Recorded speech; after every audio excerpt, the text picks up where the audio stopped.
today is the day 2 of Algomaniacs organized by Coding Club C2 module. So today's topic is game theory, or in particular name game and 20 numbers. So I will be taking the lecture. So firstly I will introduce myself. My name is Shreyans. I am a third year CSC undergraduate here at IIT Garg.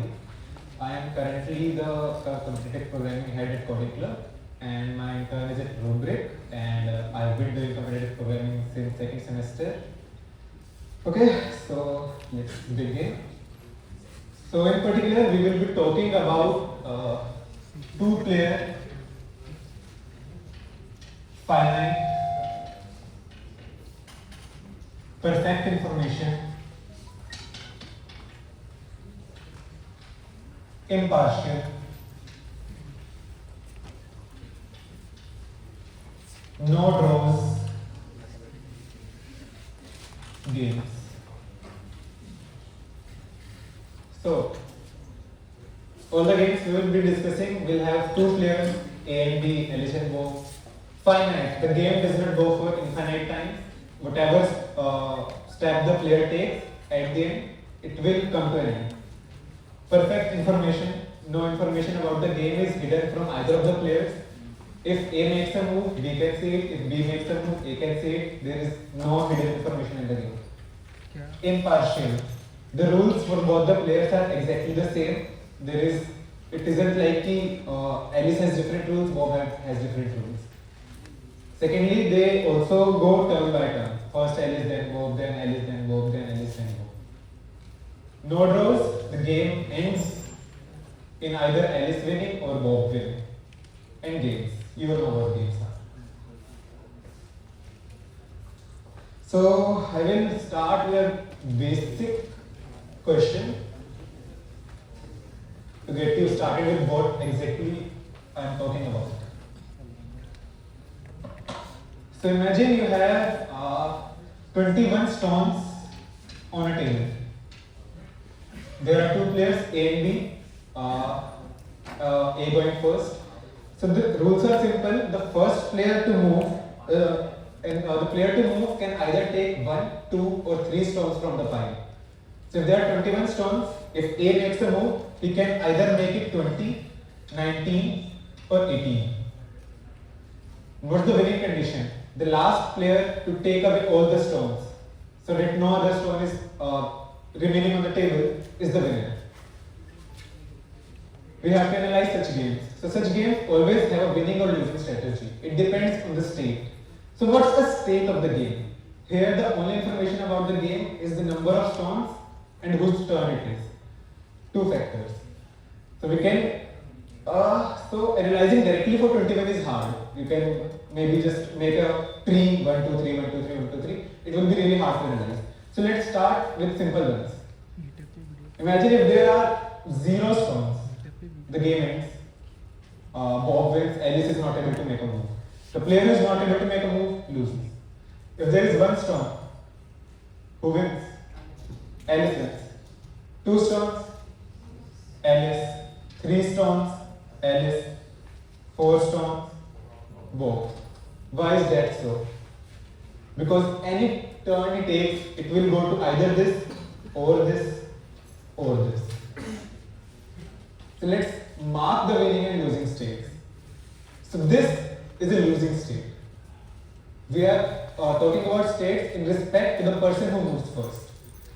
When there are 0 stones, it is a state. The first person who will be moving is losing. So it is a losing state. We are tagging the state as a losing state. 1, it is a winning state. Why? Because 1 only goes to 0. 2, it is a winning state. It goes to 1 or it can go to 0. But why is it a winning state? It's not because it's going to 1, but because it's going to 0. So can you make a theory out of it? Wait, let me go ahead. Third is again win. It can go to 2, it can go to 1, it can go to 0. 4, it can go to 3, 2 and 1. So if you see a simple thing, how to tag such states, if it's either a losing one or a winning one. A state is called winning if from that state I can go to at least one such state which is a losing state. Right? I take a turn, I go to a losing state. Now it's second player's turn to move. it's a losing state for him, which means it is a winning state for me. And what is the criteria for a losing state? Anyone?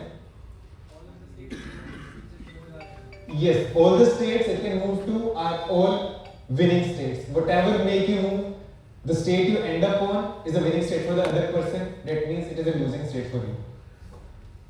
So if you go ahead similarly, you will see that the solution for such a problem is if the number of stones is n, if n remainder 4 is 0, then it is a losing state, else it's a winning state.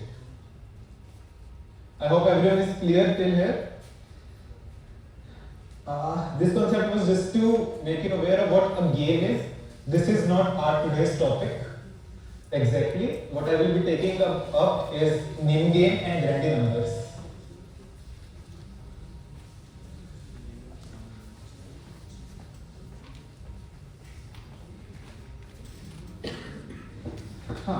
So, the basic premise of an name game is imagine there is a table, but this time there are n piles of stones. The first pile has A1 stones, second has A2, similarly An. The game is such, the first player to move has to choose a single pile and have to remove some non-zero amount of stones from it. If he chooses the ith pile, he has to remove 1, 2 or all of them, total AI stones from that pile, from the ith pile. Again, the second player will move, he will make a similar turn, and finally the game ends when no player is able to make a move. That means there is not a single stone on the table. So, there is no basic strategy you can move on with. You don't have much to work with, unlike the last problem. So, let's try to build equation. Let's start with n equals to 1. If n is equal to 1, there are two subcases. There are 0 stones or there are non-zero stones. If there are 0 stones, it is again a losing state, right? Because the first player is not able to make a move. X is not equal to 0 is a winning state. The first player will simply take away every stone characteristic on the table. Simple. Let's talk about n equals to 2. Let the stones be x and y. Case 1, x equal to y. Can someone think if it's a winning or losing state?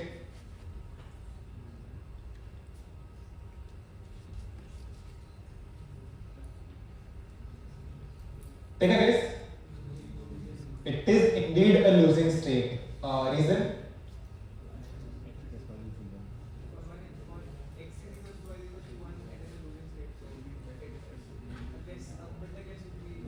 There is a much simpler answer to it. The thing is, you can always mirror the first person's move.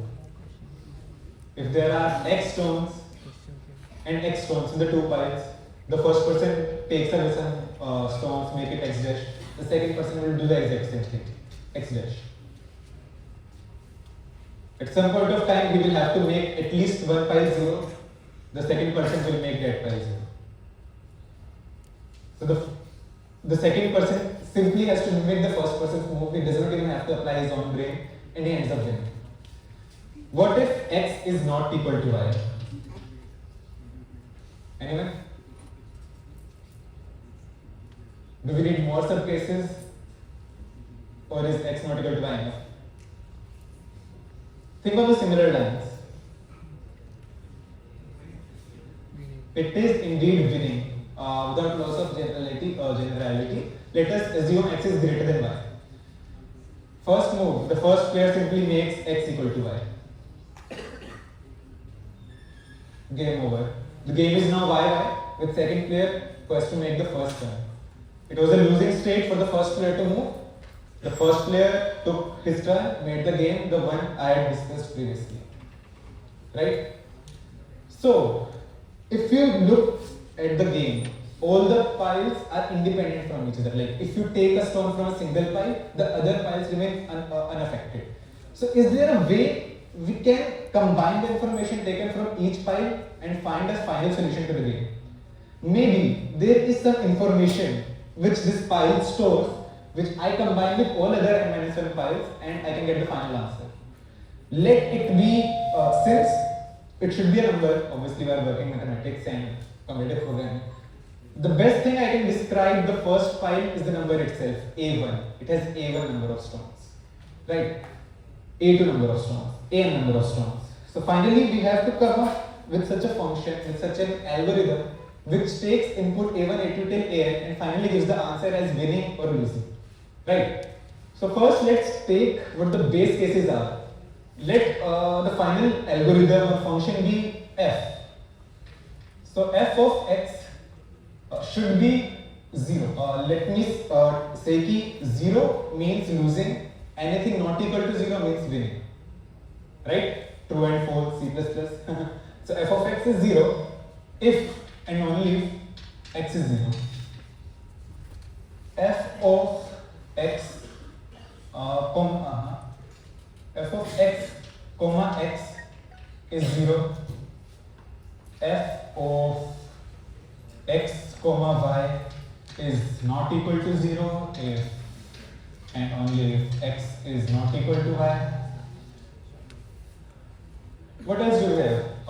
F of x comma 0 is, what do you think? F of x, simply there is no other pi. And this function is commutative. F of a comma b comma c is f of a comma c comma b. Simply, we are just rearranging the pies. The game is not being any different. So looking at all these properties, is there something that rings your bell? Do you know such an operator, such a function, such an algorithm which works or which can fit in these criteria? What I am doing is trying to build intuition. This isn't the perfect proof, but once I get to the algorithm or the function, I will simply verify that it is correct. So anyone, what could f be? How many of you have heard about the bitwise XOR operator? Modulo 2 addition, right? Alright, I will just give it a brief intro. So there are two ways, there are two symbols.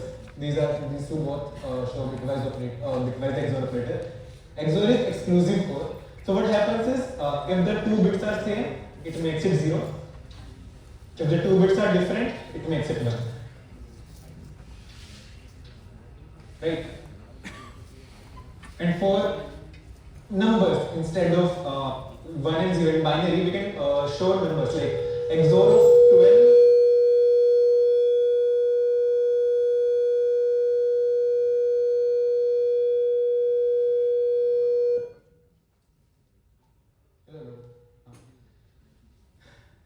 Alright, so the first number is 12, the second number is 10. If we take XOR of them, what is it? 0, 1, 1, 0, 6.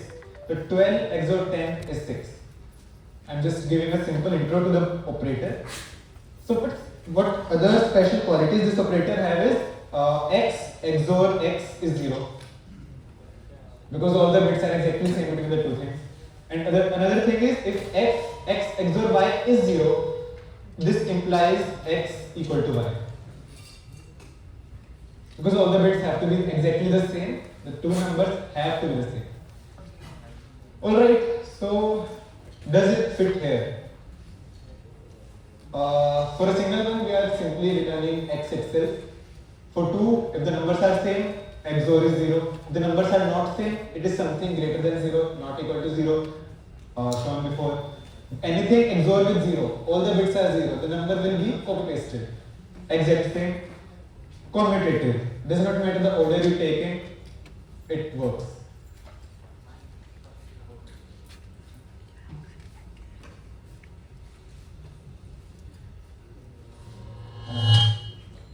Hello. Hello. Hello. Am I audible?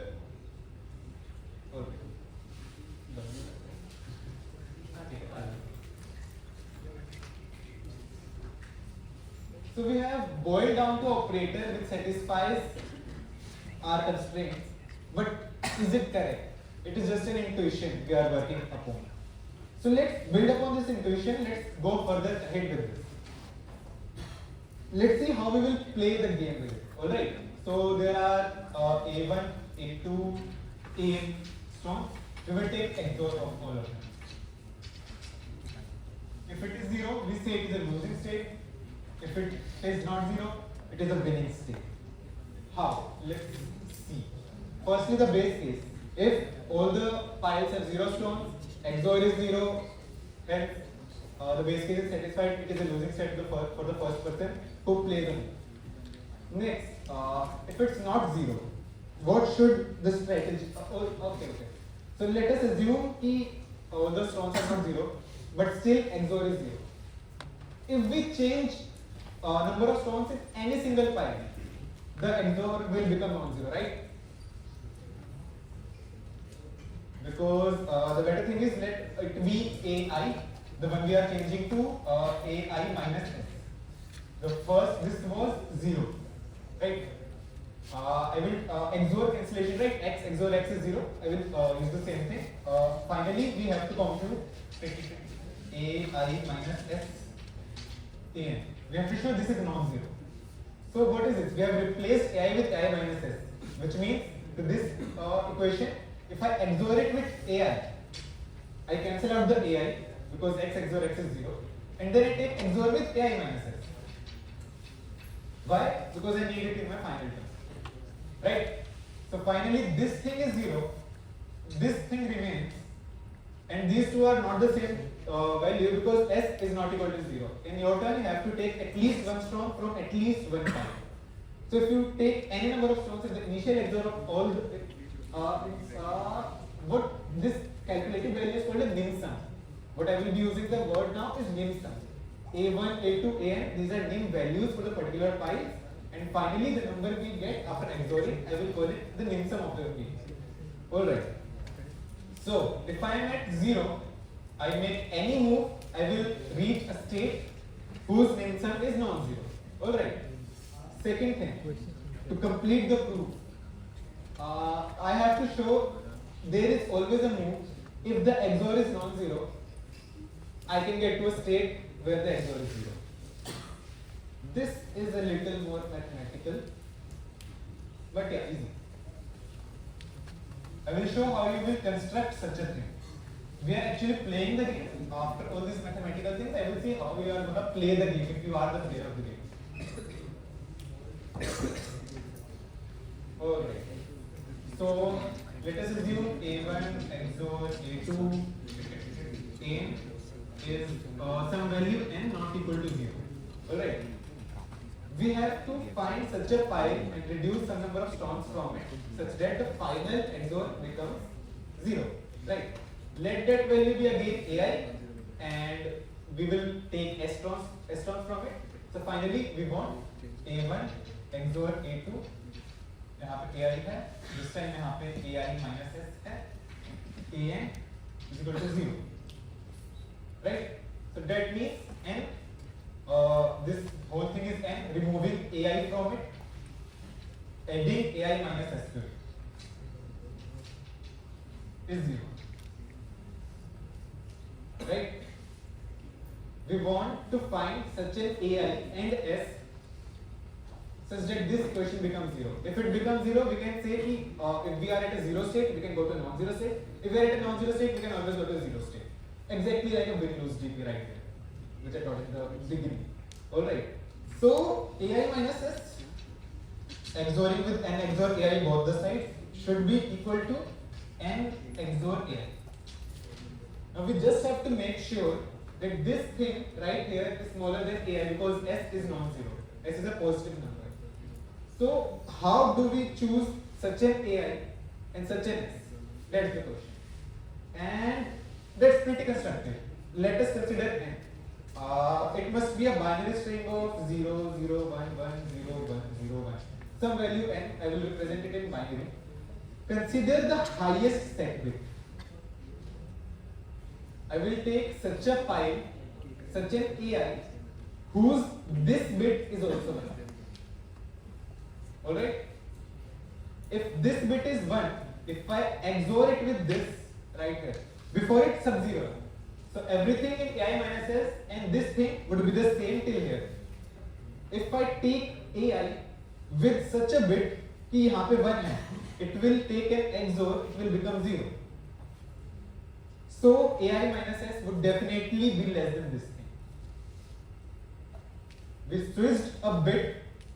The larger the bit, if I make it 1 and make all of the, if I make it 0 and make all of these 1, that number is still less than this. The basic property of bits. Summation of 2 to the power I is always less than 2 to the power n plus 1. So, we can see that we can find such an S and such an AI for which this is satisfied and we can reach a state which is 0. Right? So, how will the game proceed now? If the initial XOR is non-zero, the first player will do this mathematics, will find AI in such an S, move it to such a state which makes the XOR 0. Now, no matter what move the second player plays, he will make it non-zero some value and the first player will still have to apply some mathematics and he will play. Right? So finally, the winner is the first player if it's non-zero, and the winner is the second player if the initial min-sum is 0. Bit intuitive, I know, but mathematically everything is verified and justified. Right? If anyone has any doubt in any of the part, you can stop me. I am always here to clear it.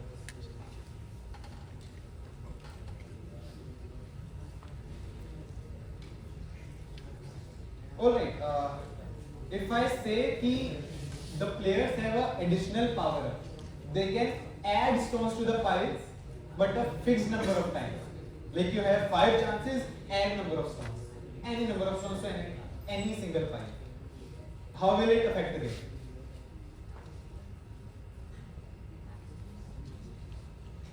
Anyway?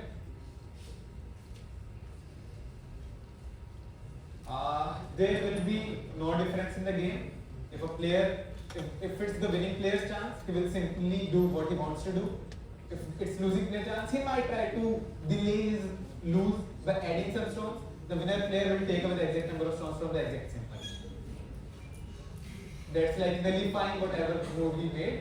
And adding stones is finite because I said we are going to talk about finite games only. There are never an infinite number of moves in any such game. So let's shift a bit from this to a completely different thing.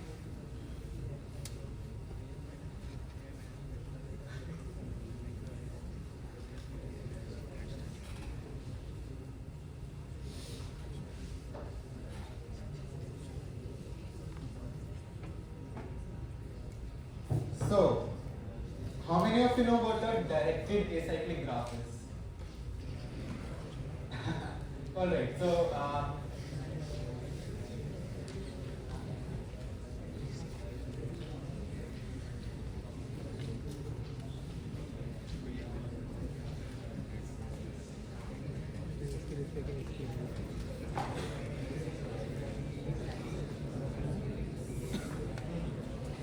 let us assume a DAG, an example I have taken on the board. A DAG is directed acyclic graph. Let's break it down. A graph, what is a graph? A collection of nodes and edges. What are edges? They join two nodes. Simple. What is directed? All the edges are directed. You can go from A to B and from B to A. Third thing, acyclic. You won't find a single cycle in the graph. What is a cycle? You take some edges and if you return to the same vertex, it's a cycle. We are only going to talk about DAGs, directed acyclic graphs, who do not have cycles and are directed. So, let's play a game on this, shall we?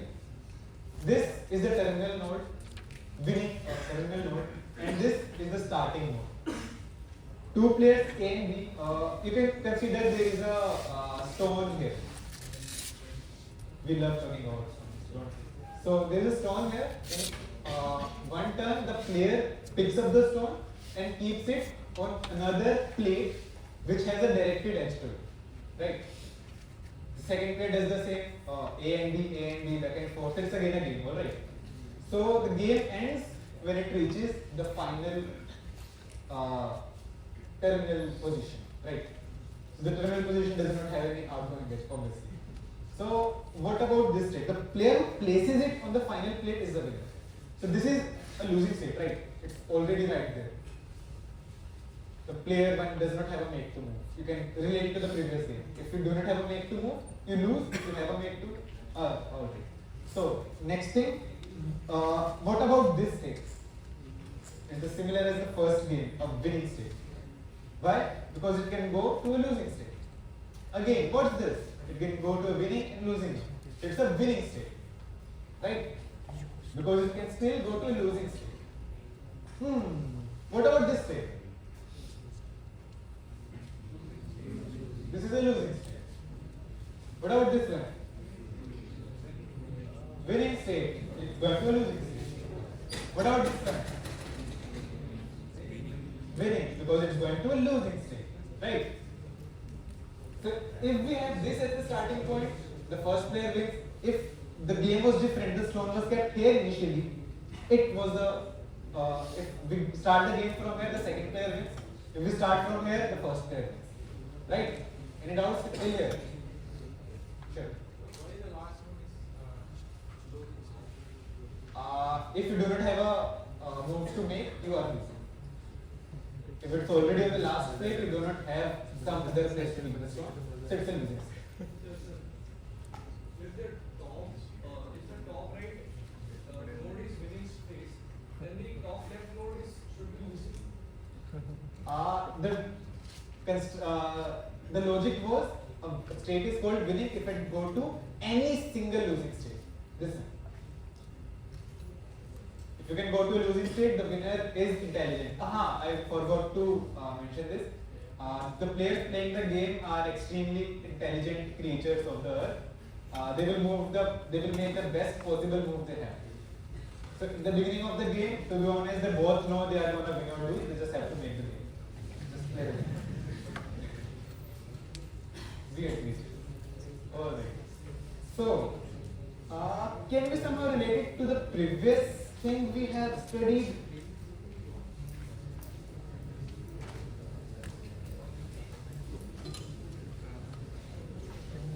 Let's talk about the single file name game. Imagine there is a single file with P stones. Can we model it like a DAG? The nodes as the states and the edges as the transitions. Alright, the moves there. So one way to figure it out is we can have P plus 1 state of 0 stones, 1 stone, 3 stone, 1, 2, 3, 4 till P. Alright, so 0 stone is 1 stone, 2 stone, 3 stone, P stone. Alright, from one state we can go to any state lesser than that. It can go to this, it can go to this, it can go to this, and all. The first, this, again, losing state. The first player does not have a turn to move. Every other state can directly come to the losing state and all the other states are there. That's what the XOR operator said. If x is not equal to 0, f of x is winning position.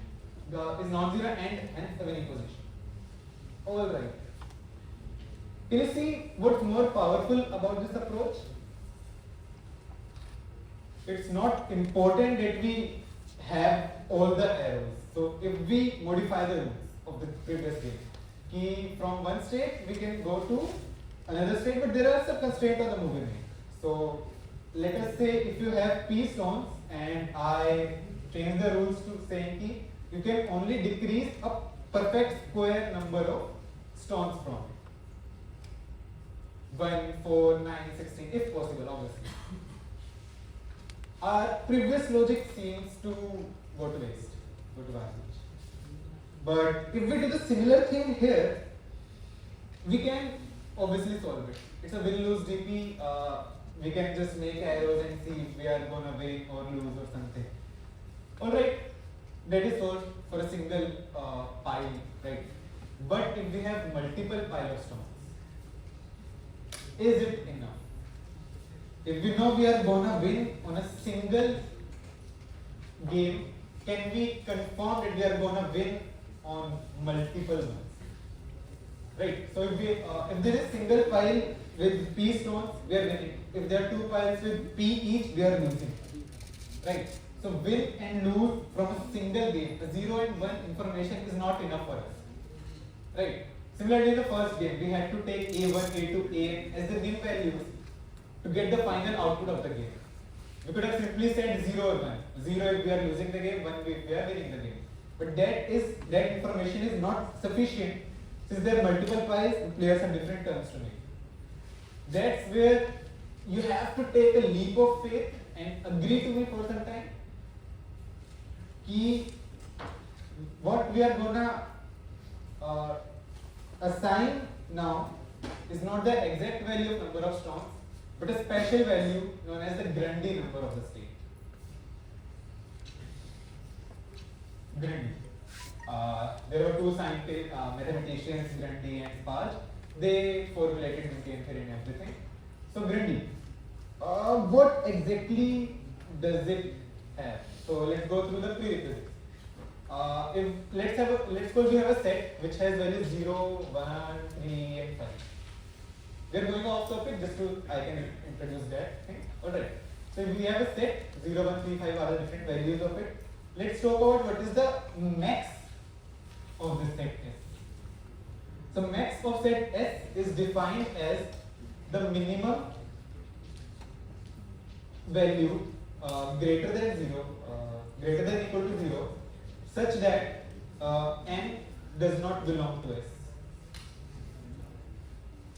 Smallest value greater than equal to 0, which does not belong to our set. What is the max of this set? 2. What is the max of an empty set? 0, right? Definition, 0 is not in the set. So, how in graphs we assign Grundy numbers to the states. So how do we, in a graph, if we have a vertex V, let its Grundy number be G of V. How is it defined? It is defined as, we have to take, correct. I will take max of a set. What set? Of G of V's. V and G of U such that V goes to U. This simply means if we are at a state V, we can go to multiple states U1, U2, U3, UN. If we already have computed the Grundy number for them, we have to take all of them in a set and we have to take the max of it. These are some definitions you have to inculcate. You will see how powerful they are and what they intuitively mean, right? So let's take an example of the pile thing.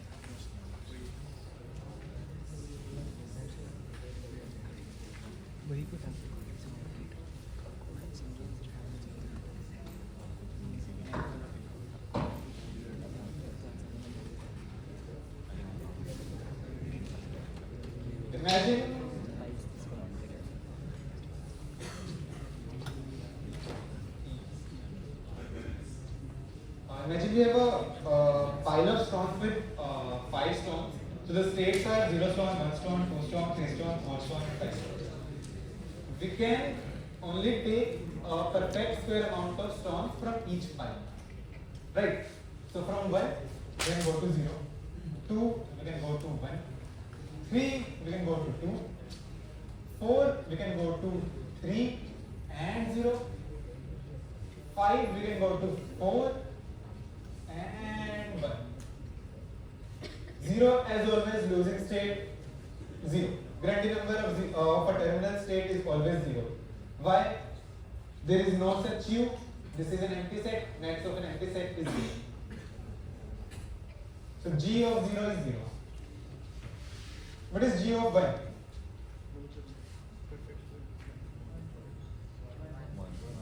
What? G of 1 is 1. Why? It can go to 0 What is the grandie of 0? 0. We have a set containing a single element 0. Grandie number of 1 will be 1. What's g of 2? It is 0. It can go to only 1. Grandie number of 1 is 1. We have a set containing a single element 1. There is no 0. The smallest element missing is 0. Hence the grandie number of state 2 is 0. Grandie number of 3.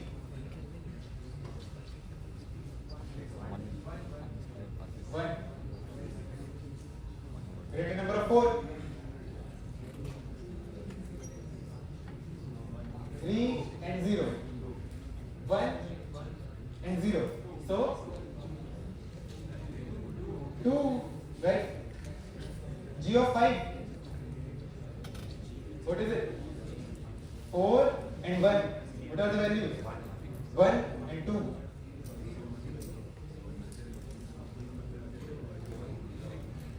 Huh?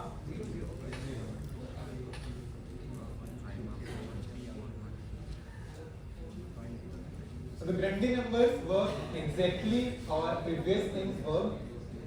Key, if it's non-zero, it's winning. If it's 0, it's losing. Alright. Now, what's the difference? We could have simply made a win-lose GT, right? Instead of 1-1-2, we had win-win-win, and 0-0-0 lose-lose-lose. The question remains the same. Where it actually helps is in a game of multiple piles of stones, right?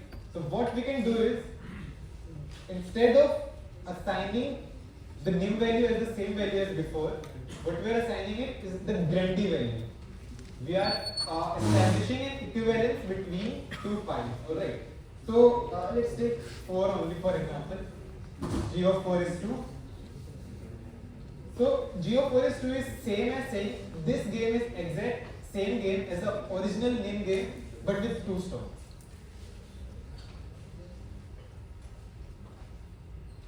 We can replace this entire thing with a single pile of stones containing 2 stones, which will follow the original nim rules.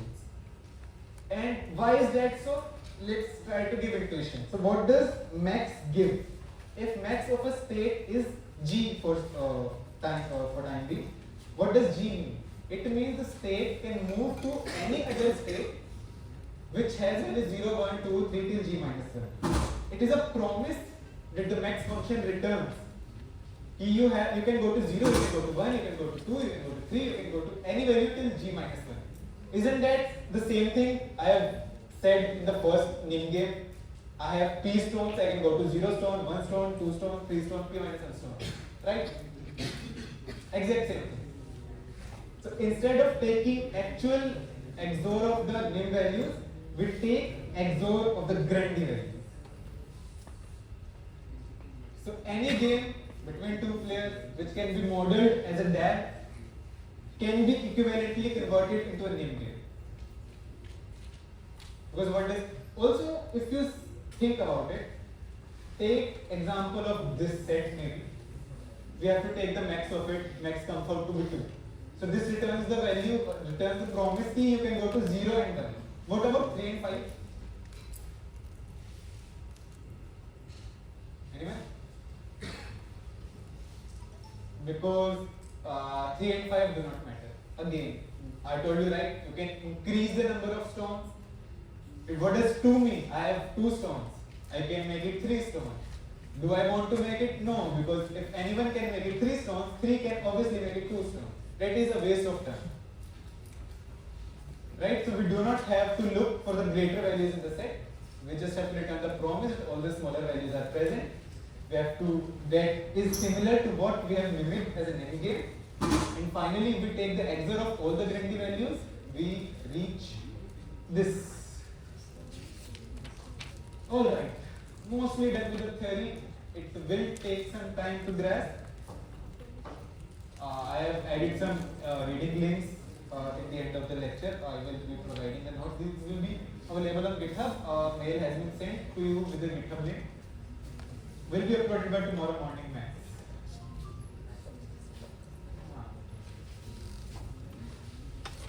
So imagine there were multiple piles, and again for each pile we had a different rule. From one you have to take perfect square, from other you have to take perfect cube. Does not matter. Make it into a DAG, compute the Grundy numbers, take the XOR, you are done. So from an extremely difficult problem with extremely varying amounts of constraints, we can simply model it as a directed acyclic graph.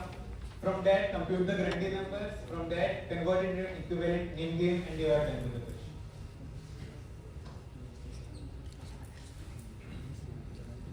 Anyone has any doubts from the start of the lecture to here?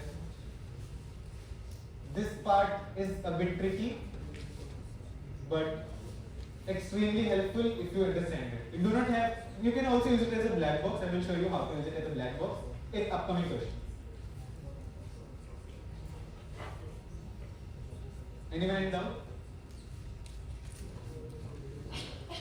So, we have covered name game, we have covered Grundy numbers, we have covered how basic games are played at 1, 2, 3, 5. Sometimes the question is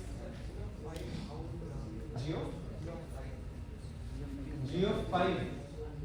5 goes to 4 and 1, right? 1 ka Grundy number is 1, 4 ka is 2. So a set has 1 and 2. What is the max of it? 0. Right? I hope I have not done any mathematical mistake before. But you get the concept. Let's start with a question. I will give you 5 to 10 minutes.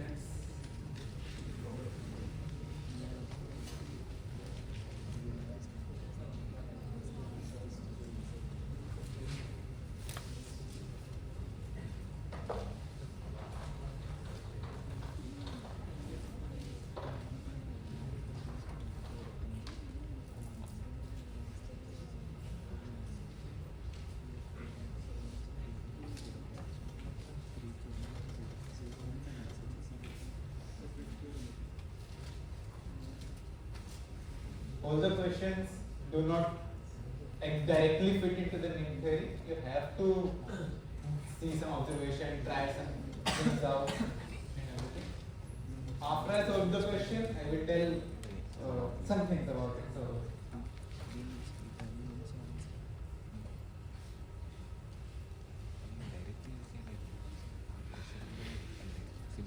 I think let's start it as a practice problem. You can solve the future one. I will just tell you how to approach such problems.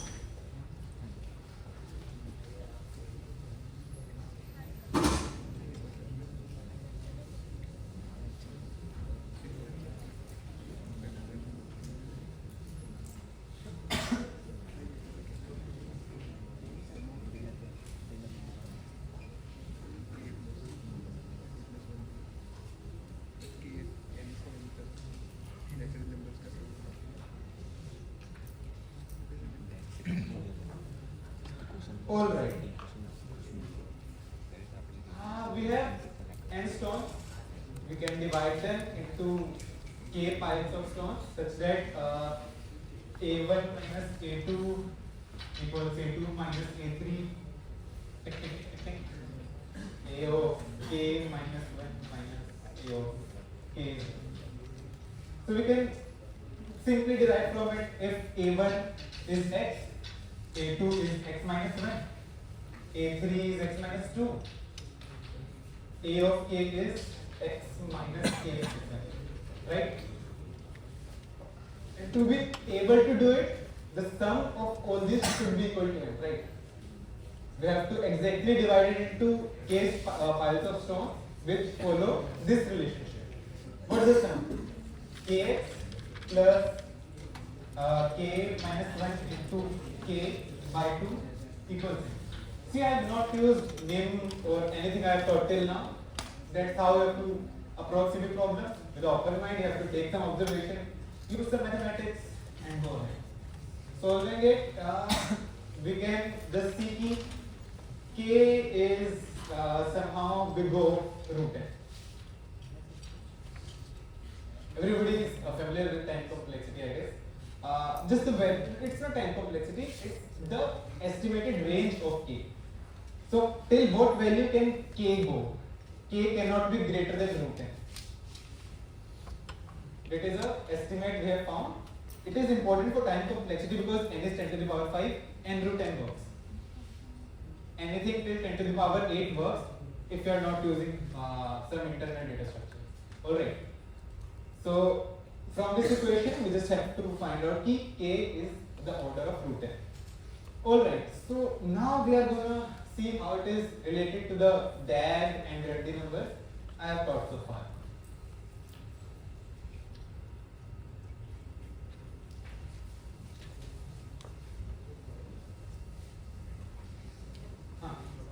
So from n, this guy has multiple different states he can go to.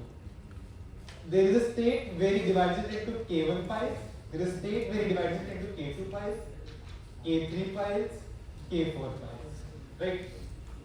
And in each pile, we are guaranteed to have less than n stones, right? Because we will at least break it into 2 piles.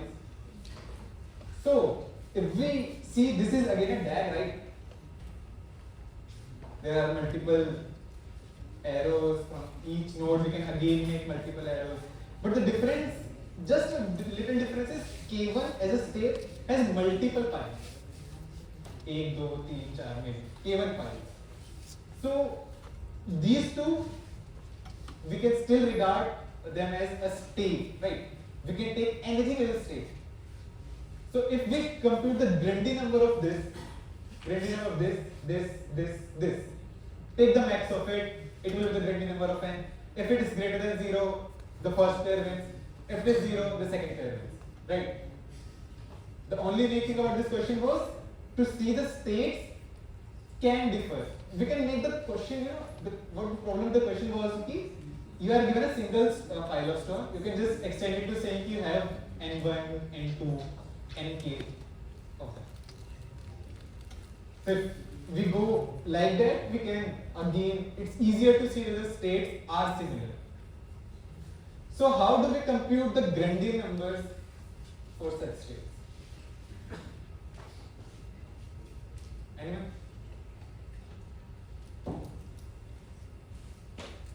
Again, recursively, simply, if it is the Grundy number G1, G2, G3, G4, we can take XOR of all of them to get the Grundy number of the entire full state.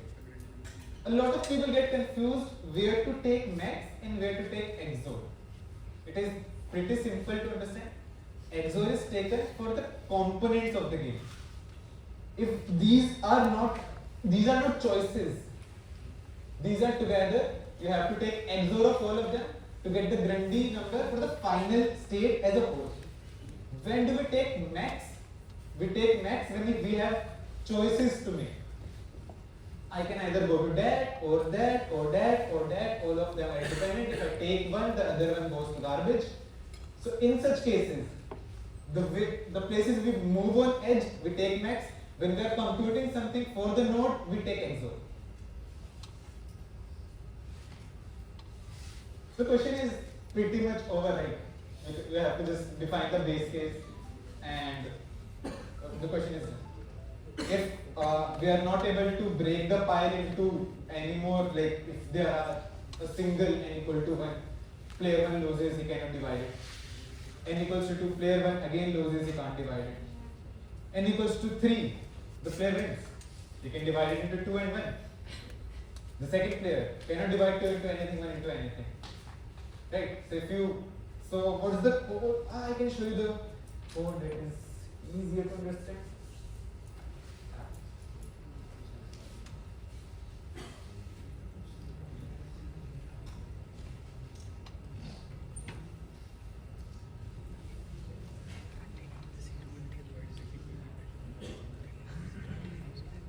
Right. So one more thing. Let's talk about the time complexity. N, because we have to, n depends on all the numbers less than n. So we iterate from 1 to n, calculating for each. And if I have answer for all the values less than n, we can compute it for n. That's the basic idea of how DP works, if you know. Alright, so the thing is, for each n, there can be k possible states. So n into k becomes the time complexity. But to calculate Grundy number for each state, we have to calculate XOR of the k values. It becomes n into k into k. N into k square, k was root n square. We are dead, n was 10 to the power 5. So there was a hit in the solution. So how can we prevent this?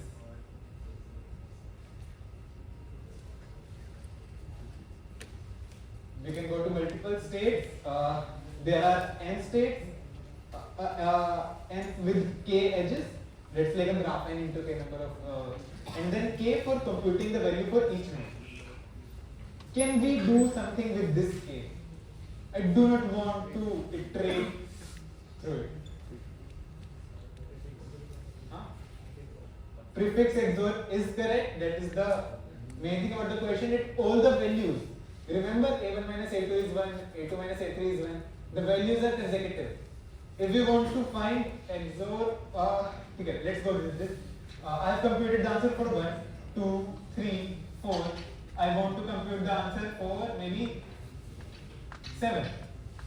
The 7 for one of the k, let's take it 3 and 4, right? I want to calculate the, till now, if you want to find the Grandi number of 7, we have found the Grandi number for 1 to 6. We are iterating in a linear fashion, right? So if we have answer for each 1, 2, 3, 4, 5, 6, for calculating it for 7, for the case of 3 and 4, I want to find the XOR of Grandi number of 3 and Grandi number of 4. These numbers are always consecutive. So whenever I find a new value, I can keep it in an array. Grandi numbers. Let it be A1, A2, A3, A4, A5, A6. Right? These are all the Grandi numbers I have stored. Apart from this, I will keep another array, which is the prefix XOR array, which will store XOR of the prefix till that value. It will have A1. This is Grandi value, and this is prefix Grandi array. A1 XOR A2.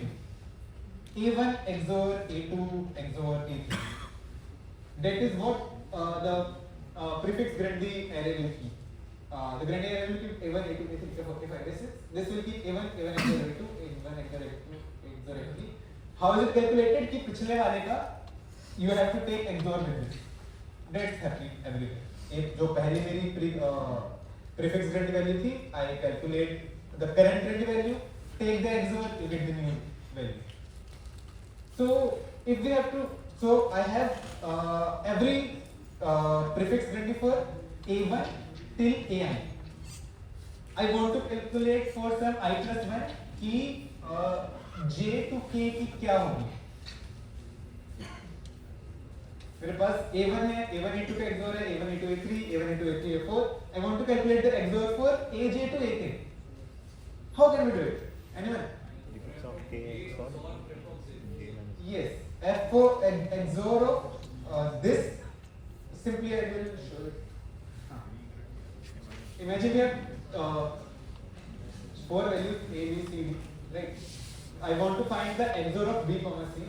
I have prefixes A XOR B, A XOR B XOR C, A XOR B XOR C XOR D.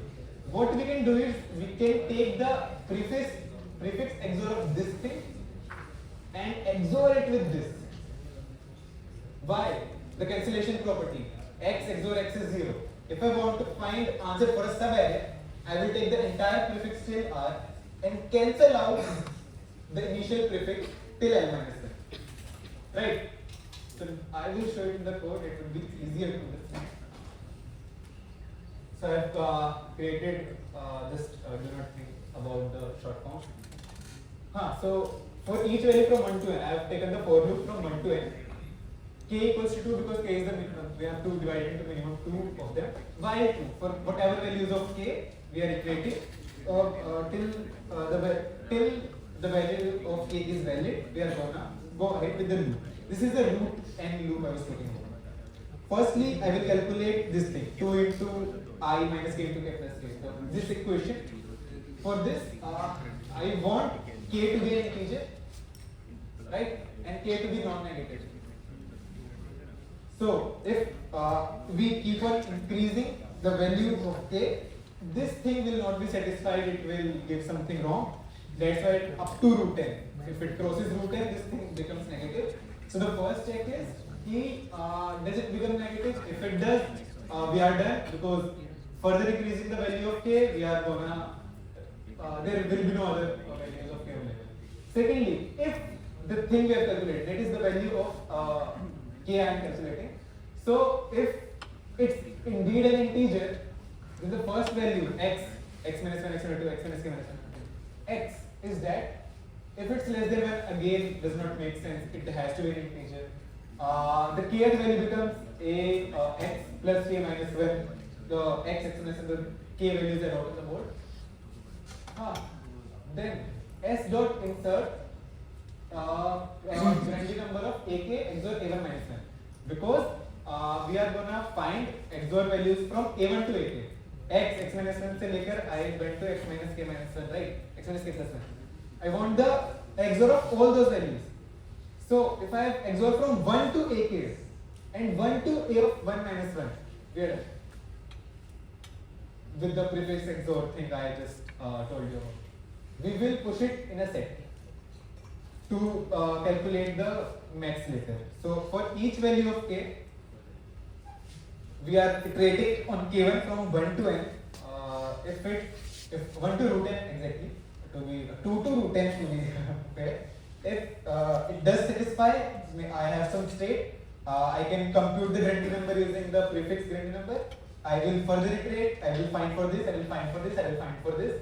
I have now a set of Grundy numbers. I have to calculate the max of them.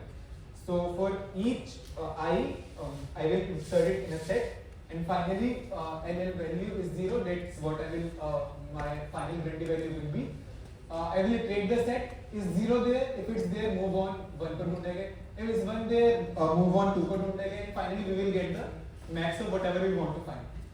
So the Grundy value for I will be that max of each of the state it can reach. And finally the pre-Grundy, the prefix Grundy number. What is it? The previous one. 1 to I minus 1, what we have the answer? We will take the XOR of the answer of I. Right? It is a running sum. You are calculating things for future reference. And finally the Grundy number for n is 0. It is a losing state, print minus 1. If it's not, print answer.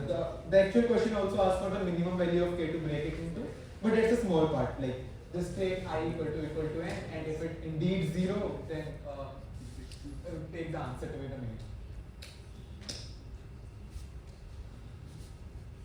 So any questions? With this problem? Right. Can you just try just give me a losing state first?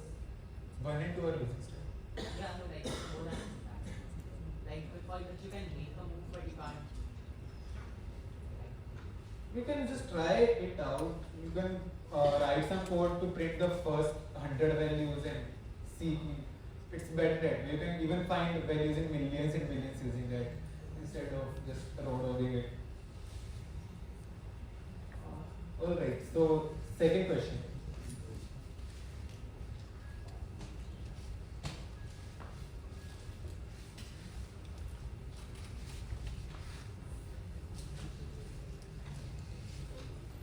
Also, does anyone have any other doubts into this question? If you want me to re-explain a part, maybe that suffix one, maybe how we are k is root n, how we are making the DAG or anything. Any point you feel you are not comfortable, you can just ask me, I will repeat it.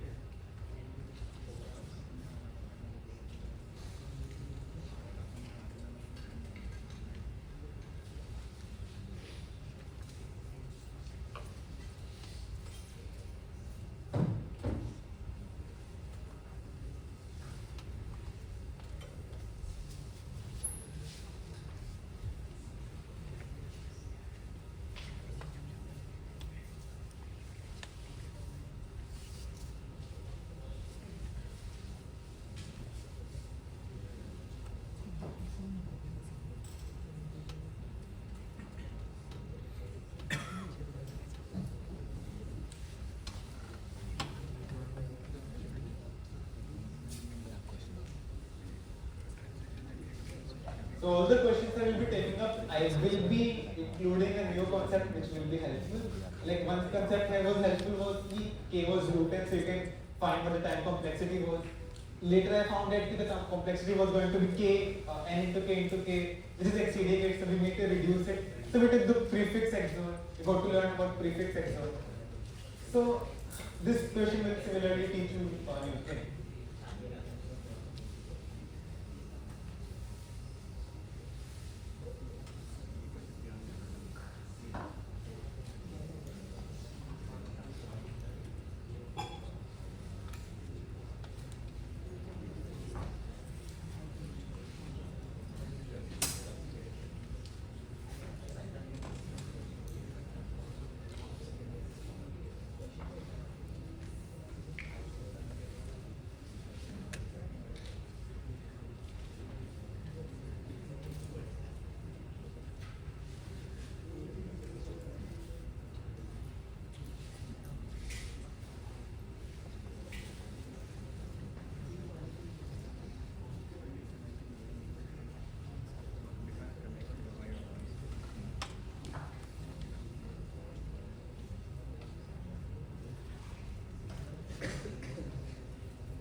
Firstly, try not to think about type complexity, just try to think about what the approach should be. That is not very hard, but fitting it into the time complexity is going to be hard. So once you figure out the approach, try to improve upon it.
Alright, so anyone, any approach?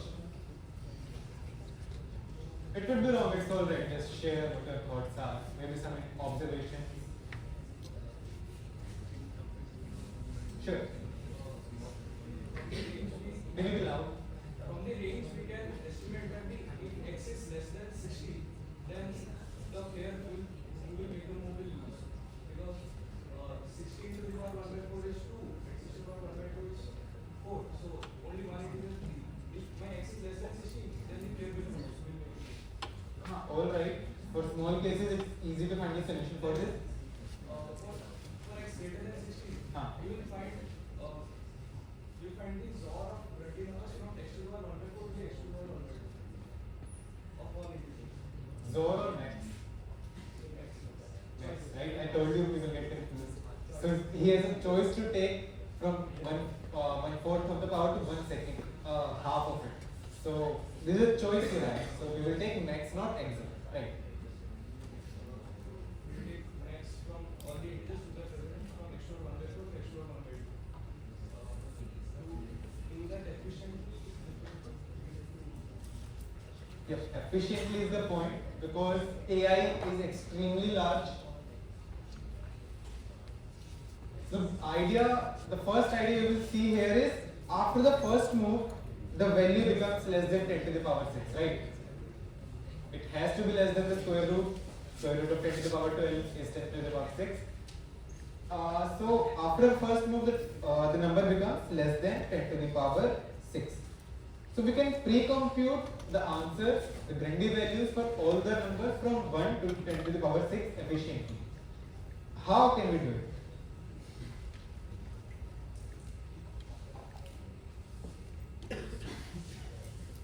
See, another observation. If while going from 1 to 10 to the power 6, maybe for some value x, the range is this, some I to some j, right? I go ahead, go to x plus 1 or then x plus 2. What's going to happen with the range? It's going to act like a sliding window, right? J will move forward, I will move forward. Square root is also increasing, the fourth root is also increasing. So for each value, the max of values we have to find is forming a subarray which is kind of a sliding window. I to j, then it would be like I plus 1 to j plus 7, which is ever increasing. Why? Why does the size of window increase? Anyone know? Is an increasing function. Root x grows faster than 1/4 power, so j is going to run away and I is going to slowly catch up. So the size of the sliding window will increase. So we have to find max of a sliding window, for which key I go from x to x plus 1, I can move j easily, I easily in that iteration itself. Kitna hi increase hoga? Right? At max 1, at max 2 and everything. So max, we have to calculate the max. Now this range can become huge if it's 10 to the power 6. What is it? 10 to the power 3 to 10 to the power 1. I have to take max of 1000 another values. Is it good? Is there something I can do better?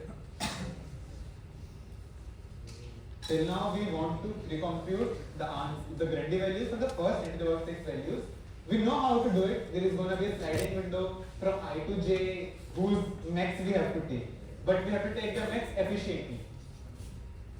That's where you are going to learn something new, which is, you can say, data structure used for max. I don't know if it has a name or not, I call it max data structure itself. So what we are going to do is, you know the max cannot be greater than 10 to the power 6, right? Obviously, all the values are there, it's not possible. So I will create a set which will have all the values from 1 to 10 to the power 6 initially, before starting any of the calculations, right? And we will keep a map, you can say, or a frequency array which stores ki I kitni baar aaya hai, frequency of I, right? Now how do we calculate max from it? This set shows the values which are not present in your current set. This is set 2. Not the set we are going to calculate the max for. It is set 2 which contains all the values which set 1 does not contain. And so what's going to be the max if we are looking at this? If you have set 2 which contains all the values which are not in set 1, if you want to find the max of set 1, how can we find it if we are only given set 2? Anyone? Simply the smallest value of the set. So like the smallest value which is not in the set, all the values all the values that not in the set are in the set. The smallest value is the first element of set. It can be found in log n time if you are using an actual set, right? And map we can keep frequency. So what we are going to do is, whenever we add an element, we increase the frequency of it, and if we increase the frequency from 0 to 1, that means we are seeing an element for the first time entering set 1, we will remove it from set 2. Let's go on, maybe some value which has appeared 3 times. I has moved forward, we have to remove that value from set 1. We remove it from set 1. So set 2, do we add it? No, because there are still 2 occurrences of it, right? So we include a new value in set 2 only when we remove the value from set 1, the value of frequency goes from 1 to 0. The element is gone from set 1, so it will enter set 2. Do you understand this data structure? It's simply a complement data structure of set. It keeps everything the original set does not have and the frequency of the values in original set. Up original set mein if frequencies go from 0 to 1, you include that new number in set 2. If it goes from 1 to 0, you remove it from set 2. If the new value key frequency which you are removing goes from 1 to 0, you add it into set 2. Right? And the max is simply the smallest value present in set 2. So the question is done, right? If we are at any position, we have I and j. I go to x plus 1, I calculate the new j, new I go to j dash, I to I dash, I remove these values, I add these values, I use the data structure, and we have the answer. But we have pre-computed it till 10 to the power 6. For 10 to the power 12, right? The answer is between these only we can take the max, right? In a similar fashion. How we pre-computed it? We are gonna do the exact same thing again for finding the answer for the greater values. Wait, I will show you the code.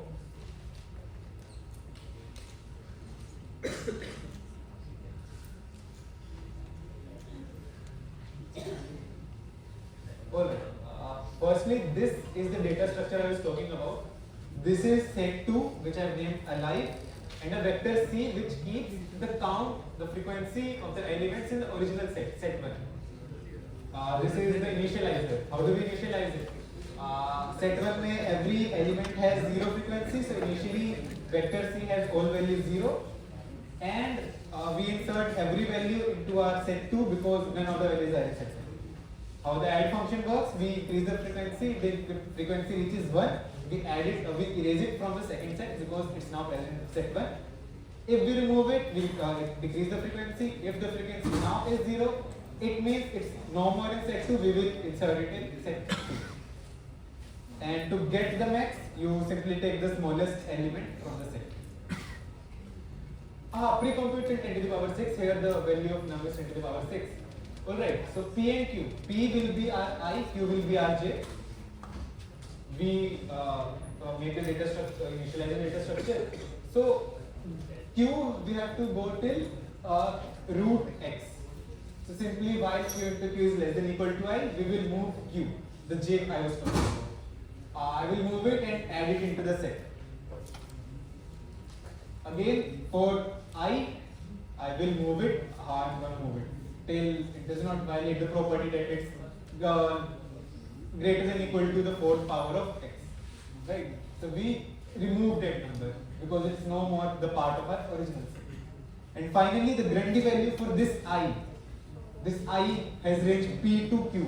Right? So all the Grundy values from P to Q are pre-computed, they are in the set. It is a running sum for which we have the max data structure with us. We will simply take the smallest value from the set and that will be the Grundy number for the ith value. Simply for the original array, we are going to sort it. Why? Because the computation is linear from 1 to n, 1 to 10 to the power 6. Right? So it is the exact same code as I used in pre-compute. But here the difference was that I could not pre-compute it 10 to the power 12 initially because मुझे क्या पता what value I am going to use. Is it 10 to the power 12? Any value could have been in the array greater than 10 to the power 6. To compute it, we need only the values till 10 to the power 6. So we compute them, and finally, if we have 10 to the power 12, I know what root x and the 4th root of x is gonna be. So simply for that range, I am gonna compute the Grundy numbers and I am gonna get the answer. So anyway, wanna try what the time complexity roughly is gonna be?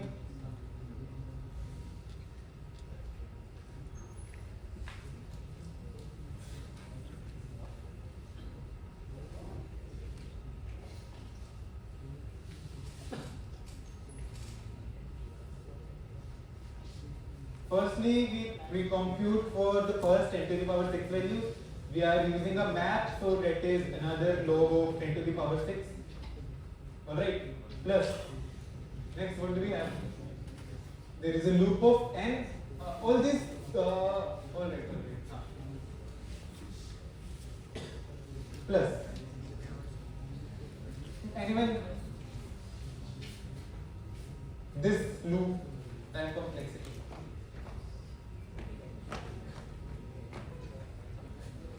Firstly, it's n. Then the only thing we are moving are the pointers. So how long do the pointers move? Q. This is the second pointer, J. It's uska loop hai. What is the max value it can go up to? 10 to the power 6, right? 10 to the power 12 is the maximum number possible. It can go to 10 to the power 6. It is a sliding window, so we will add instead of multiply. Plus 10 to the power 6. And some log and everything, whatever. Y plus? Anyone? Why not n into 10 to the power 6? Because the sliding window inside you can go maximum till 10 per 6. The basic logic is the pointers are independent of the outer loop. They are never being reset, they are going straight forward in their direction. Q, what values can Q take? 1 to 10 to the power 6. Right? It does not depend on n. It is a sliding window. If you have done the questions, you know that complexity in such cases comes around that value. So simply we have got all the final Grundy values for each of the AI. We will take the XOR of them and we will get the answer. See, the Grundy number part and everything is easy. Formulating it into it, how to efficiently compute different things, is the main part of the game. Also, like, anyone wanna take a guess ki what was its CF difficulty? If you have not taken the CF tab, seen the CF tab. Take a guess. 2200. 2500. It is indeed 2200. So if you know the concept, you just have to fit into it. I have seen other 2200 questions. They are extremely tough, alright? So if you know a hard topic, easy questions of them are high rated. Alright? It is no way a 2200 question. The idea was very basic. You can see the 2 pointers are moving forward. हमें बस run करते हुए उसका sum निकालना है. And to make it more efficiently, we use a data structure. Now, just remember this data structure. It can come to your use any day in your life as a CP doer, CPer.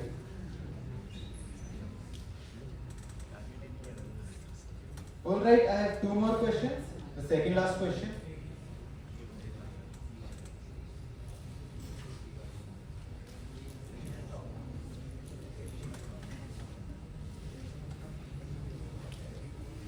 Also, all doubts are welcome. Just repeat it.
That's not delete, that's divide. So like if p to the power k divides x, I will divide x by p to the power k, remove x and add x divided by p to the power k.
List से निकालना divide करके उसमें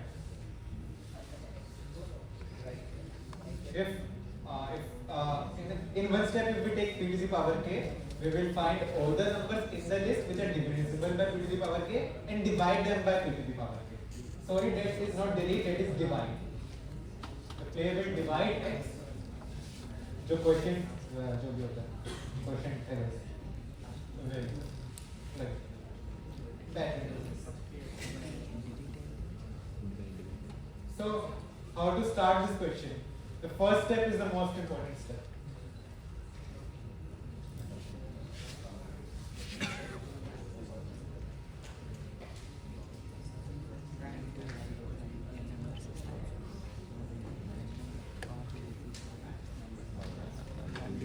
Can you simplify this game? Maybe break it down into multiple games.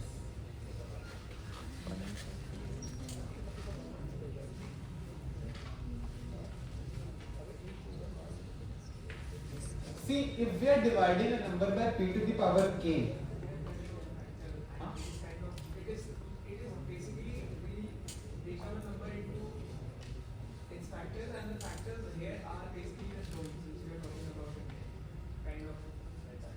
but then And whenever we are dividing a number by p to the power k, we are removing these stones of that. of all the piles which have at least a stones in that particular pile.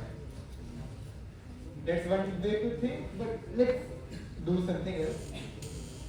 Can you see that if we divide a number by p to the power k, all the other remaining prime powers are untouched, right?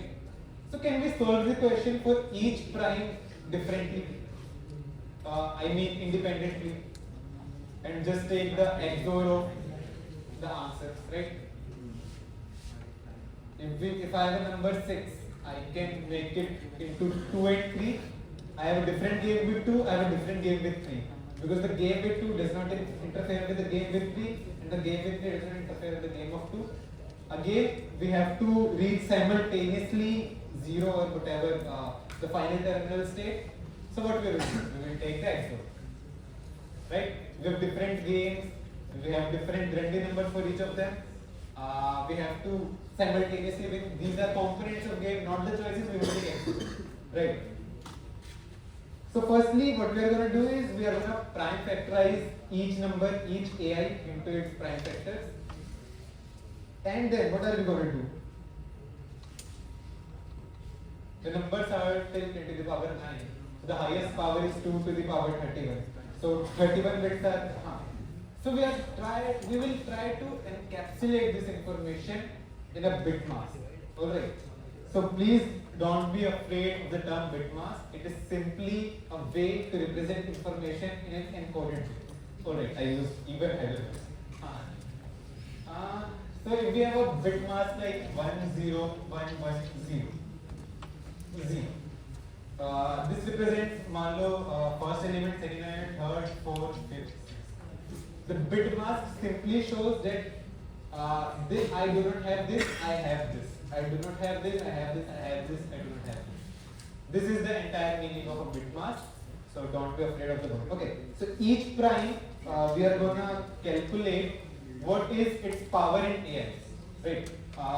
Let us assume A1 is P1 to the power K1, P2 to the power K2, P3 to the power K3, and A2 is P1 to the power Q1, P2 to the power Q2, P3 to the power Q3. They can be zeros. Take all the primes possible, right? So we are first going to maintain a set of all the primes. Easy. I am going to go through all AI, see what all are the prime factors, and how are we going to prime factorize anyway? C, yes, we are going to use C. If you came to yesterday's lecture, C is simply we can store the smallest prime factor of the number. If we get a number, we will continually divide it by that number until we get all the prime factors, right? So using that, I can find the exact prime factorization. So I will just explain it again. So if I have A1, I have a C. So what a C stores is from all the numbers from 1 to n, I know for that number what is its smallest prime factor. Now I want to prime factorize A1. Smallest prime factor, I guess it's P1. I will divide it by P1. Next number is A1 by P1. Iska SPF I will check. Again in the C. Again P1. A1 by P1 square. Next, what is it? Maybe it's now P2, the smallest prime factor. It's A1 by P1 square P2. Go on, go on, go on. It will finally reach 1, right? A number finally it will reach a prime. The smallest prime factor of a prime number is the prime number itself. What does it mean? Ki A is equal to this P1 square, P2 and everything. We have got the prime factorization using the C. So firstly we pre-compute the SPF, smallest prime factor using the C. Next we are going to prime factorize each number. Now for each prime, the highest power of the prime can be around 31. 2 to the power 31 is 10 to the power 9. 10 to the power 9 is the largest number we have in the array. So we can make a bit mask of size 31 which have a bit on at the K1 position, at the Q1 position and so on. Right. The positions are numbered from 1 to 8, right? 1 to 31. So finally for maybe like prime P, the bit mask comes to be 0, 0, 0, some digit 1, 0, 1, 1, 0, 1. These are the 31 bits. So what does it have? It encapsulates key for each number I have turned the bit 1 on where it represents the highest power that prime divides the number. The highest k, the kth bit is on if p to the power k is the largest number which divides at least a single number in the original array. Alright? And that is all we require in the question. That is the game. We have to find the Grundy number for this value. What are going to be the transitions?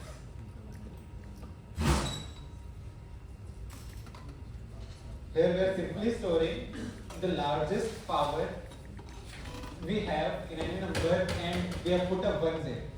Now imagine I divide it by some, originally I divide the values by p to the power k. How will this change? See, p to the power k is a type of move we are making. For different k, it will go into different states. We have to take max of all those states, right? So what states can this go to? All the states which we will get after dividing p to the power k. How will this bit mass change if I divide by p to the power k?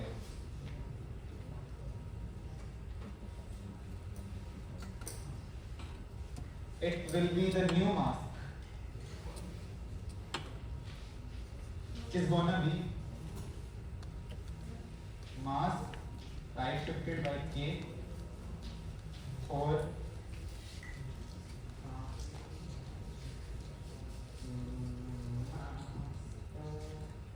correct. I will just give the iterative, you can see it in the solution.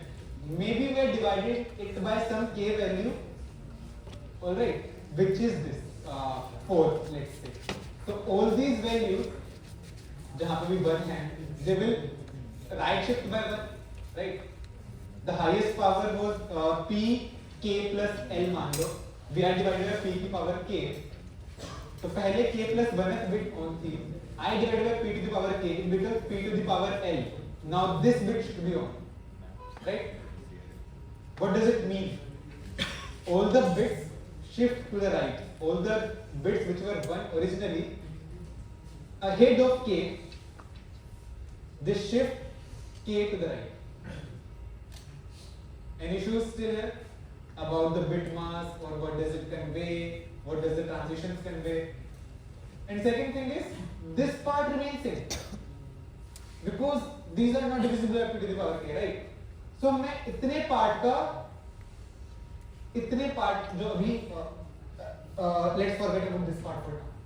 This is the part we have for all the prime powers pk greater than equal to k. So we right shift this part by k. अब यहाँ पे कुछ values आ गई, but some original values were already here. So the new number का यहाँ तक till this I will take the OR with this value. These values already exist. After dividing by p to the power k, इन सब की power में decrease हुआ है. They move right by k. All these remain same. I want them to be same as it was. I will take the OR with this value. Understood? Again, I will go through it again.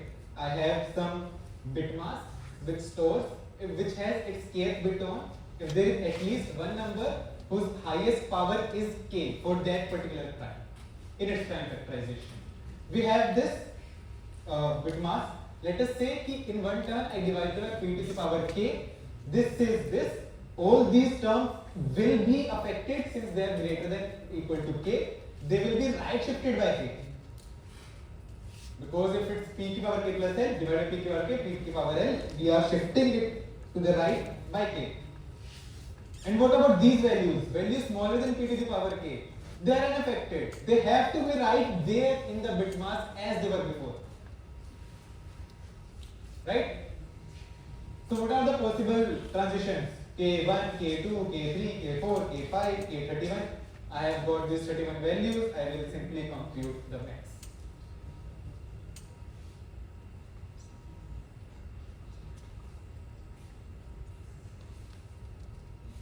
I will just make you go through the code.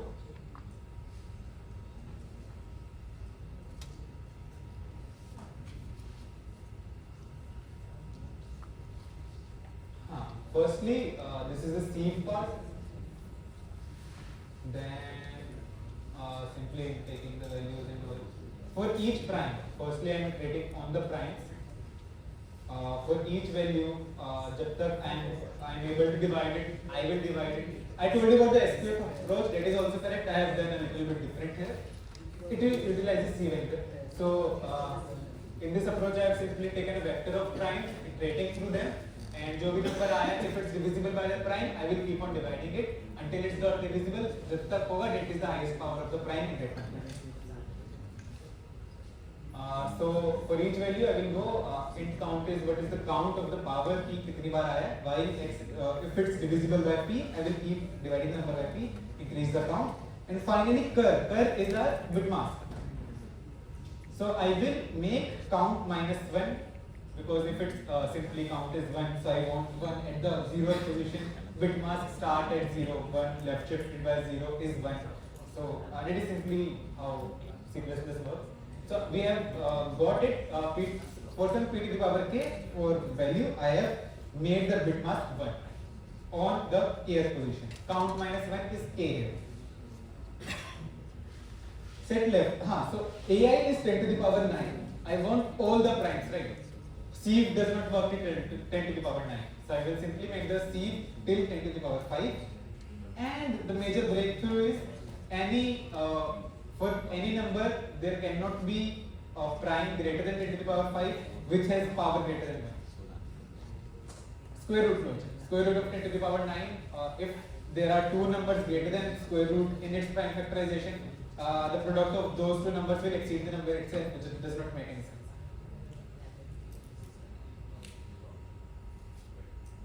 Finally, if there is some value remaining, there is some factor greater than 10 to the power prime number greater than 10 to the power 5, I will simply insert it into the set, and the set has odd number of values. I will insert 1. What does it mean? Right. Odd number PQ. Right. So we can just take 1 for each one of them, but XOR may even ones cancel out. If there are odd number of ones, 1 will remain. If it does not, then no ones remain. And 1 ही क्यों push करा? क्योंकि p to the power 1 divide कर रहा है this one. सारे 0 पर.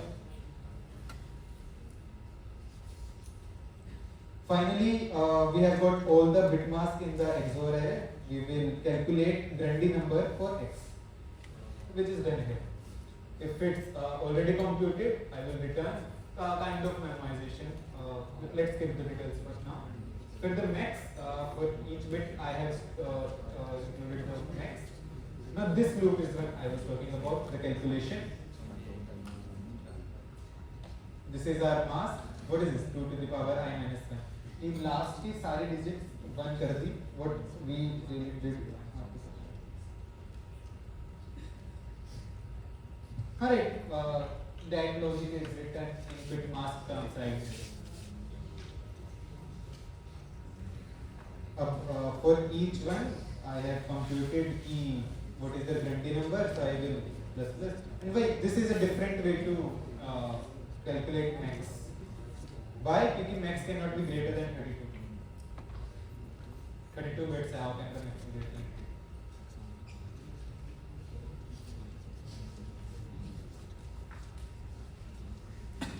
Right? So similarly, we calculate Grundy for each prime bit mask, then we take XOR of them, and finally, if the XOR is greater than 0, the player 1 wins. Back to basics.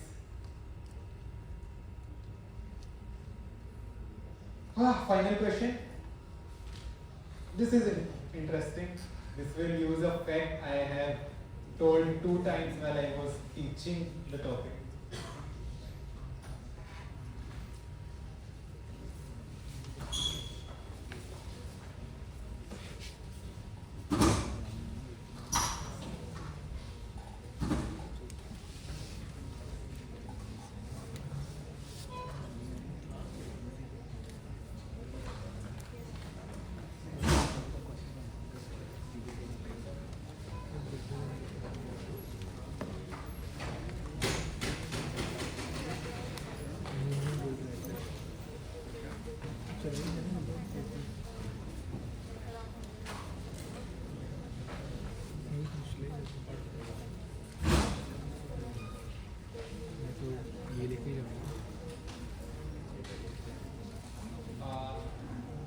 I just said it's normal, but anyone knows why their max was at max 32? Like why the number of bits put a limitation on the maximum value of max?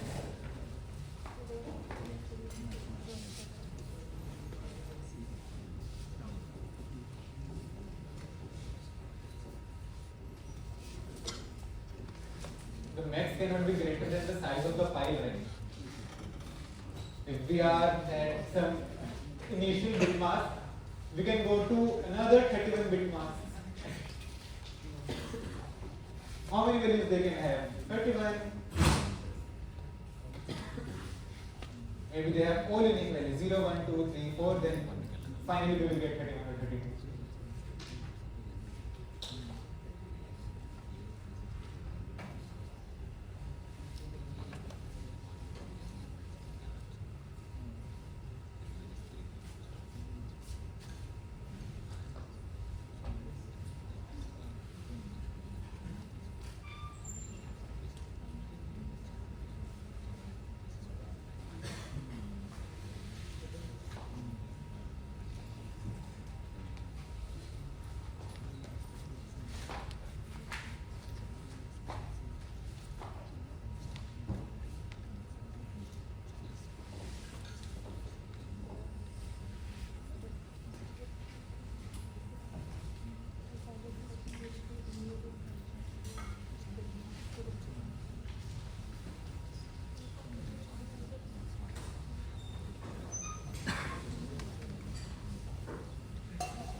Conceptually, this is the easiest of all four, but you need some observation and the facts I told you what I was teaching. If you were hearing it, if you can apply it here, this is a cakewalk.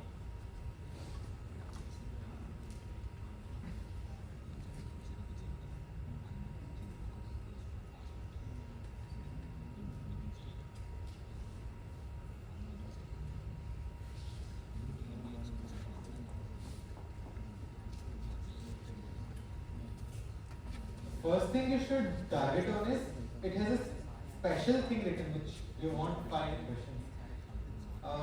The tree has a special property. The length of all the paths from the root to any leaf have the same parameters. Right? Why is that? Why is that given in the question?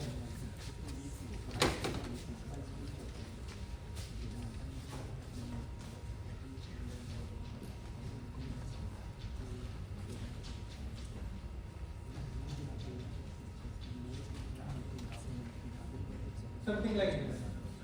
Odd varieties, all of that.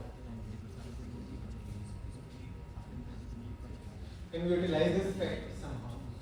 What does it help us being?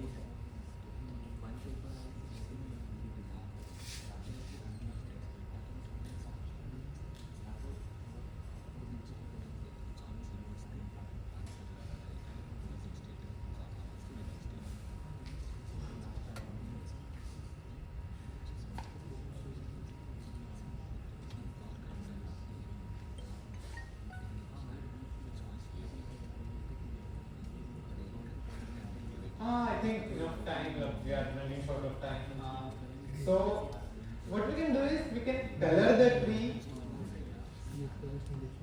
keeping all the leaf nodes as a single color. Let's color is blue. These are all the leaf nodes. Now, what we are going to do is parent of every blue node is going to be red node. Parent of every red node is going to be blue node.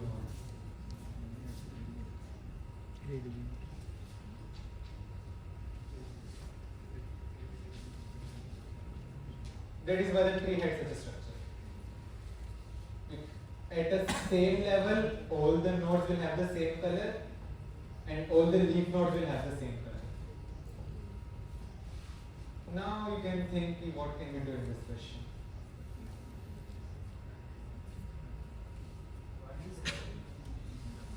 we are just dividing it into two parties. Node of kind blue, node of kind red.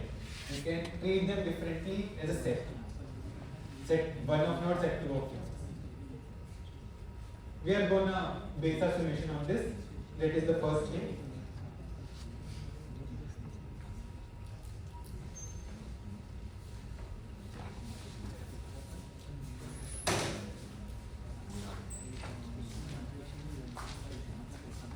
Alright. So the answer is going to be the XOR of all the values on blue nodes. That. But how?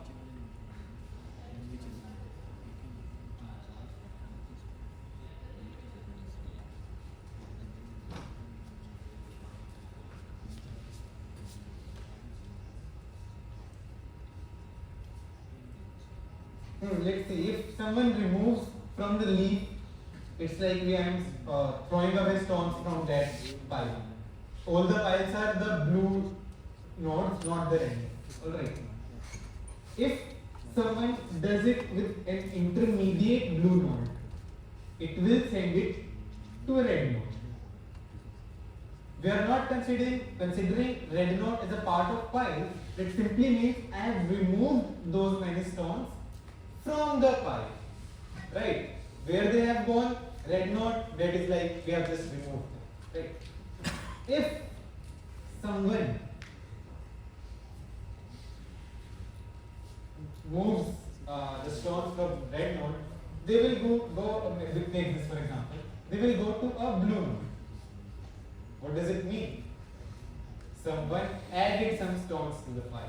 Does that make any difference in the game? No, it does not. And it happens a finite amount of time. There are finite number of stones. Stones are coming down, down, down. They are gonna get evaporated in air as soon as it touches the leaves. Right? So, covered all the cases. If it's a leaf node, we are simply removing the stones out of existence. If it's a non-leaf blue node, we are passing it to a red node. It's still in the game, but it's not in the pile version of our game. The equivalence we have drawn. Consider all the blue nodes as piles of stones. Secondly, if someone has it move it from the red, it goes to a blue node. What does it mean? We are increasing the number of stones. Does it make any difference to the game? No, it does not. The answer is simply who is gonna win is the XOR of the values written on the blue nodes. Second part of the question. The second person has the power to swap two nodes. So, number of ways. Let's assume he was gonna win anyway. So the XOR was 0. Right? So he can move, he can swap any two nodes of the same color. Blue with blue, red with red. No issue. Red obviously पहले कुछ contribute नहीं कर रहे हैं, and blue में interchange होगा तो XOR value remains the same. What other case do you think? Huh? Same value of blue and red. If I have some value here, I am going to swap it. Maybe it is X. If I have some same value here, we can swap. The final XOR will remain same. And if he was winning, if he was losing, the first player was winning, what will he do? He will have to make a swap between red and blue. क्योंकि सिर्फ red to swap कर answer change नहीं हुआ, सिर्फ blue swap कर answer change नहीं हुआ. If we are swapping blue and red, I want the XOR to change. We can simply keep all the values and their frequencies, and we can find what we want. Alright. Maybe assume the final XOR was n. We are considering the XX node. This I have removed this node. Now I want a node to be added, some node y, which makes it 0. What is y? N XOR x. So we can simply iterate on x, find n XOR x, multiply it with how many times y occurs in the different color. And that finishes the problem. And thank you. These are the reading materials.